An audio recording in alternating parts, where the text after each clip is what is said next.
আল্লাহ কোরআনে কসম কেটেছেন ওয়াল বাহরিল মাসজুর, ফুটন্ত সাগরের পানির কসম। দুনিয়ার কোন সাগরের পানি গরম না, সব ঠান্ডা, কিন্তু আল্লাহ বললেন ফুটন্ত টকবকে সাগরের পানির কসম আমি খেলাম। অনেক গবেষণা হলো এই সাগরের পানি নিয়ে। আমেরিকান নেভাল একাডেমির এক চিফ ইঞ্জিনিয়ার উনি বললেন কোরআনে পাওয়া গেল টকবকে সাগরের পানির কসম, কিন্তু সাগরের পানি তো ঠান্ডা, এখানে গরম আসলো থেকে। আসলে আল্লাহ সাগরের নিচে যে গরম মজুদ রেখে দিয়েছেন ওইটার দিকে খেয়াল করে বলেছে। তো সে গবেষণা করতে চাইলো দেখি সাগরের ভেতরে আগুন কই আছে। কোরআন যেহেতু বললো টকবকে সাগরের পানির কসম, আসলে কোনো আগুন টাগুন খুঁজে পাওয়া যায় কিনা। সে সাগরের ভেতরে পাইপ ঢুকাতে শুরু করলো, জোড়া লাগিয়ে লাগিয়ে গবেষণা। তো পাইপ যেতে যেতে অনেক সাগরের গভীরতা শেষে তলা পাওয়া গেল। তলার ভেতরে সে ড্রিল করে পাইপ ঢুকাতে লাগে। সে পেয়ে গেল মাটির স্তর, এরপরে পাললিক শিলার স্তর। পৃথিবীর ভিতরে কিন্তু অনেকগুলো স্তর আছে জানেন। এই যে পানিগুলো আমরা নষ্ট করি, এই পানি কিন্তু খাই, আমাদের পেশাবই আমরা খাই। আমাদের এই প্রস্রাবও যদি পৃথিবীর 4-5টা স্তর শেষে নিচের দিকে চলে যায়, এটা মিনারেল ওয়াটারের মতো হয়ে যায়। এই 4-5টা স্তর মাটির ভেতরে রেখে দিয়েছে কে?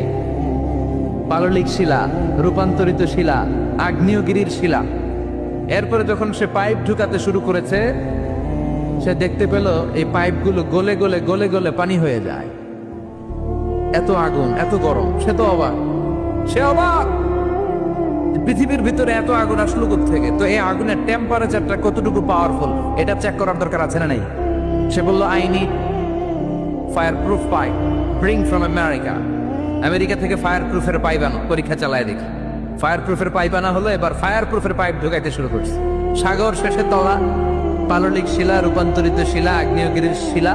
ওই আগ্নেয়গিরির শিলার পরে যখন ফায়ার প্রুফের পাইপ ঢুকাতে শুরু করেছে, যেই পাইপে আগুন ধরে না, সে দেখতে পেল ফায়ার প্রুফের পাইপগুলো গুনে গলে গলে ধোঁয়া আর পানি হয়ে যায়। তাহলে এই সবুজ কার্পেটিং এর নিচে আগুন আছে না নাই? এই আগুন মজুদ করে রেখেছে কে? চলে যেতে হবে, কেউ থাকতে পারবো না।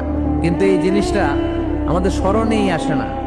এত ব্যস্ততা, এত মায়া জাল, এত মায়ার জালে আমরা আটকে আছি।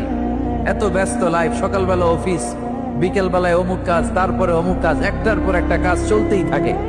এই ব্যস্ততার কারণে আমাদের জীবনটা সুপার বিজি লাইফ আমরা লিড করছি, আমাদের জন্য সময়ই নাই, কিন্তু চলে যেতে হবে। এজন্য সাইয়েদনা ওমর ফারুক বলছেন মুতু ক্বাবলা আন তামুতু, মরার আগে একবার মরো। হাসিবু ক্বাবলা আন তুহাসাবু আলাইকুম, তোমার হিসাব নেওয়ার আগে তুমি তোমার একবার হিসাব নাও। আমাদের প্রত্যেকের নিজের একটা হিসাব আছে না নাই? কথা বলেন। নিজে খাতা কলমের মধ্যে একটু লিস্ট করবেন যে আমি জীবনে এই ভালো কাজ করেছি, এই খারাপ কাজ করেছি, আসলে আমার অবস্থানটা কই হওয়া উচিত। নিজে খাটের মধ্যে একবার শটাং হয়ে মরার মতো শুয়ে থাকবেন, ভাববেন যে মরে গেছি। ভাবেন না কি হবে, ছেলেমেয়েরা কান্না করবে, আত্মীয় স্বজন কান্না করবে, মাইকে অ্যানাউন্সমেন্ট হবে অমুক এলাকার অমুক ভাই আমাদের মাঝে দুনিয়ায় নাই। বিশাল দেবিদ্বারের ময়দানে আপনার জানাজা হবে, খাটিয়াতে করে নেয়া